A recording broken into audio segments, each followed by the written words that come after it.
అందరికీ నమస్కారం. అందరూ ఎలా ఉన్నారండి? బాగున్నారా? నేను కూడా చాలా బాగున్నాను. ఈరోజు మీ అందరికీ కర్ణాటక స్పెషల్ రెసిపీ బిసిబేళాబాత్ పర్ఫెక్ట్ కొలతలతో ఎలా చేయాలో చూపించబోతున్నాను.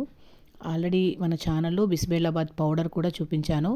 దాని లింక్ మీకు డిస్క్రిప్షన్ బాక్స్లో ఇస్తానండి. పౌడర్ మీరు తయారు చేసుకోవచ్చు. ఇప్పుడు ముందుగా ఒక గిన్నెలో, అంటే కుక్కర్లో చేసుకోవాలనుకున్న వాళ్ళు ఇలా చేసుకోండి. 1 గ్లాసు బియ్యం తీసుకొని అందులో సగానికి కందిపప్పు తీసుకోవాలి. ఈ రెండింటిని కలుపుకొని ఒకసారి బాగా కడుక్కోండి. 1కి 2 సార్లు మనం రైస్ చేసేటప్పుడు ఎలా కడుక్కుంటామో అలా కడుక్కోవాలి. మనకు ఎన్ని రకాల రైస్ రెసిపీస్ ఉన్నా కూడా ఈ బిసిబేళాబాత్ కడుపు నిండా తిన్నట్టుగా ఉంటుందండి. చాలా తృప్తిగా తినొచ్చు అనమాట. ఎటువంటి సైడ్ ఎఫెక్ట్స్ లేకుండా నైట్ టైం డిన్నర్కి చాలా బాగుంటుంది. సో కడుక్కున్న తర్వాత దీనికి 6 కప్పుల వాటర్ తీసుకుంటున్నానండి. మనం 1.5 కప్పు టోటల్గా తీసుకున్నాం కదా బియ్యం కందిపప్పు కలుపుకొని, అలాగే అదే కప్పుతో 6 కప్పులతో నీళ్లు తీసుకోవాలి. మనకు చివరిలో బిసిబేళాబాత్ తయారైన తర్వాత తక్కువ అయితే వాటర్ మళ్ళీ కొంచెం అప్పుడు యాడ్ చేసుకొని మళ్ళీ ఉడికించుకోవచ్చు. ప్రస్తుతానికి కుక్కర్లో చేస్తున్నాం కాబట్టి ఎక్సెస్ వాటర్ బయటికి రాకుండా 6 కప్పుల వాటర్ అయితే కరెక్ట్గా మనకు ఉడుకుతుందనమాట. మీరు డైరెక్ట్గా కుక్కర్లో కాకుండా డైరెక్ట్గా చేసుకునే వాళ్ళు కూడా ఇదే కొలతలతో చేసుకోవచ్చు.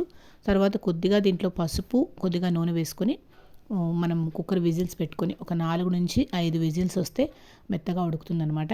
తర్వాత ఇంకో ప్రిపరేషన్ ఏంటంటే, ఒక చిన్న గిన్నె తీసుకొని కొద్దిగా ఆయిల్ వేసుకొని మనం తీసుకోవాలనుకున్న కూరగాయ ముక్కలన్నిటినీ కూడా మగ్గించుకోవాలి. ఇక్కడ నేను ఉల్లిపాయ, అలాగే క్యారెట్, తర్వాత బంగాళదుంప, ఈ ప్లేస్లో మీరు బీన్స్ ఉన్నా తీసుకోవచ్చు, పచ్చి బఠానీ ఉన్నా కూడా వేసుకోవచ్చు అనమాట.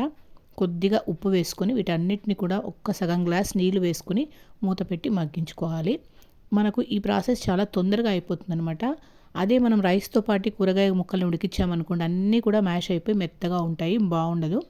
ఇవి కొద్దిగా మగ్గిన తర్వాత పచ్చిమిర్చి ముక్కలు, అలాగే ఒక 2 టమాటాలు చిన్నగా కట్ చేసుకొని వీటిని కూడా కలిపి మగ్గించుకోవాలి.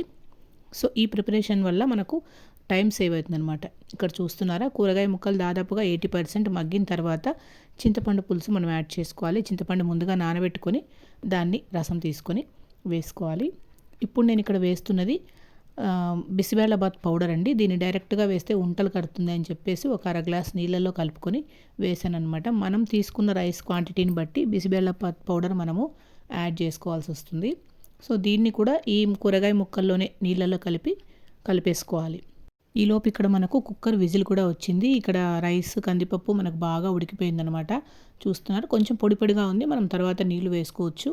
మనం ఇక్కడ పక్కన ప్రిపేర్ చేసి పెట్టుకున్న మసాలా, కూరగాయ ముక్కలన్నిటినీ కూడా ఇప్పుడు ఈ అన్నంలో వేసి బాగా కలుపుకోవాలి. అంతా కూడా బాగా కలిసిపెట్టేట్టు కలుపుకోండి.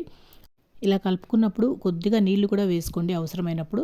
అప్పుడు మనకు బిసిబేళాబాత్ కరెక్ట్గా వస్తుందన్నమాట.